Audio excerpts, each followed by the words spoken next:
Religion des hautes sphères, religion de basse sphère. On en parle avec maître, sinon grand maître Tiburce Debokolo, Tiburce Sylvain Debokolo, de l'ordre des Aïniens. Bonjour. Bonjour. Vous avez votre pins? Oui.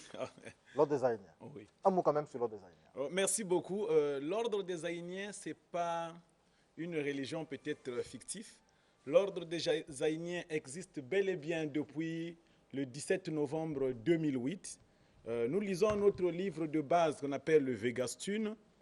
Nous avions notre recueil de prières, ça est là. Toutes les prières de l'ordre des Aïniens sont dans ce livre. Nous sommes reconnus officiellement à l'État.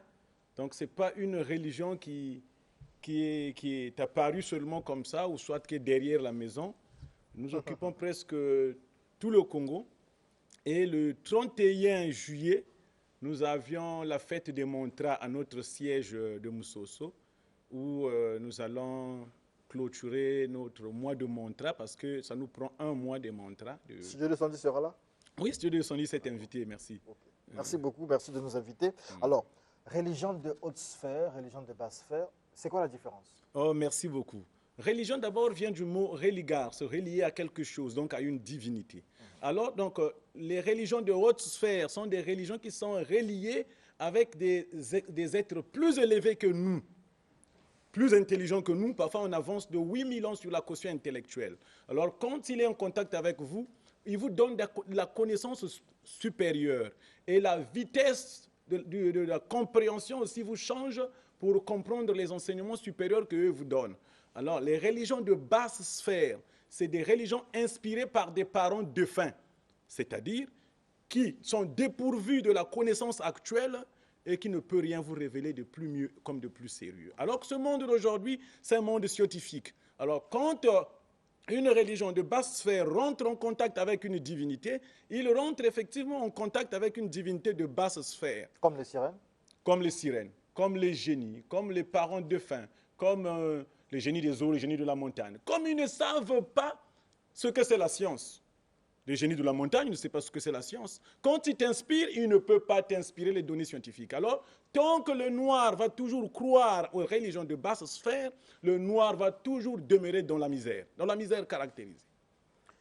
D'accord. Alors, l'ODA fait partie des religions de haute sphère. De haute sphère. Voilà. Pourquoi vous le dites?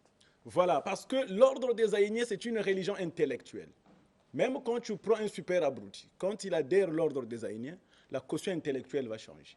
La façon de comprendre les choses va changer. La façon de voir les choses aussi va changer. Ah, donc le christianisme aussi, c'est une religion de haute sphère.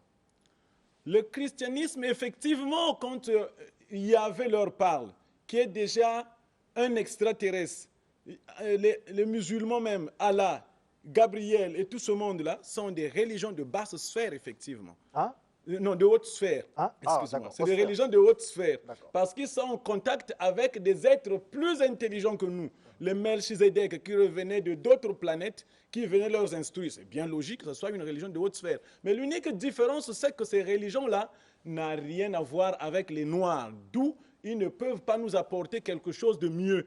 Sinon, celui qui croit même en Jésus, ce qu'il appelle les Binzambinzambi, quand il est en difficulté, il court encore chez les Binzambinzambi pour revenir encore là demain. Or, l'ODA est relié, avec ces 9000 extraterrestres noirs, effectivement. Sur Internet, là, le peuple 70 nous a dit, mais comment vous avez fait pour compter les 9000 extraterrestres? Oh, mais toi aussi. Toi, tu ne peux pas savoir le nombre des agents qui travaillent avec toi au studio 210. 9000 quand même, vous avez compté? Mais c'est eux-mêmes qui te donnent le nombre. Ce n'est pas toi qui vas là-bas pour aller compter. C'est quelqu'un qui te donne un rapport. Nous sommes au nombre de temps.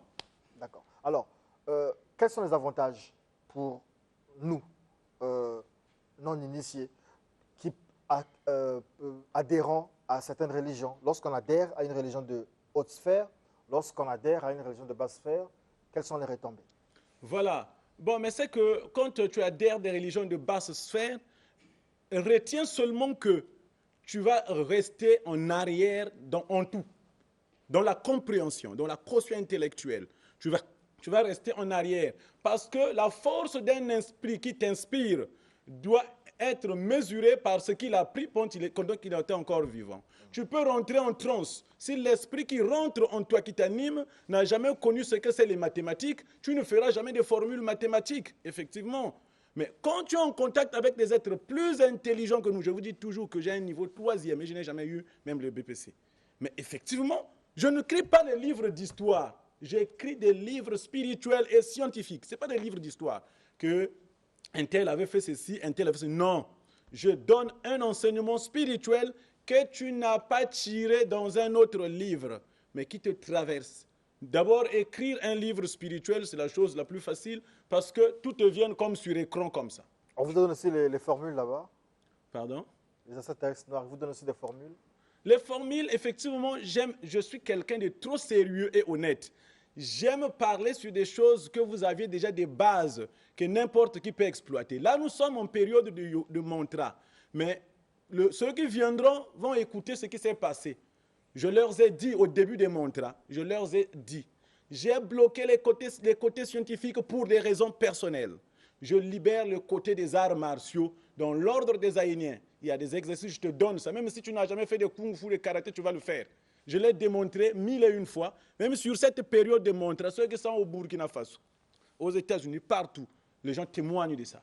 D'accord. Merci beaucoup, Maître Tiburce. Nous rappelez quand même le siège, parce que les gens se rendront là-bas peut-être le 31 juillet. Le 31 juillet à 12 h, la fête va commencer. La fête de mantra, ça va prendre 2 jours.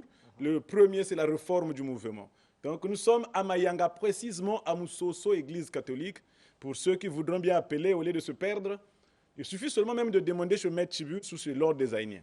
Et ceux qui voudront bien appeler, c'est 06 977 70 18, 06 977 70 18, 05 524 26 51, 05 524 26 51, et je vous remercie. S'il vous plaît, applaudissez d'abord le Maître Tiburce. Applaudissez d'abord. Il va nous démontrer le Kung Fu ici, là, rapidement. Un truc Kung Fu. Applaudissez, accompagnez par les applaudissements. C'est pas possible. Il faut motiver le Maître. Le Kung Fu.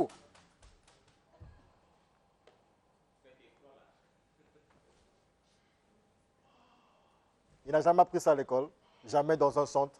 C'est le fruit des extraterrestres noirs.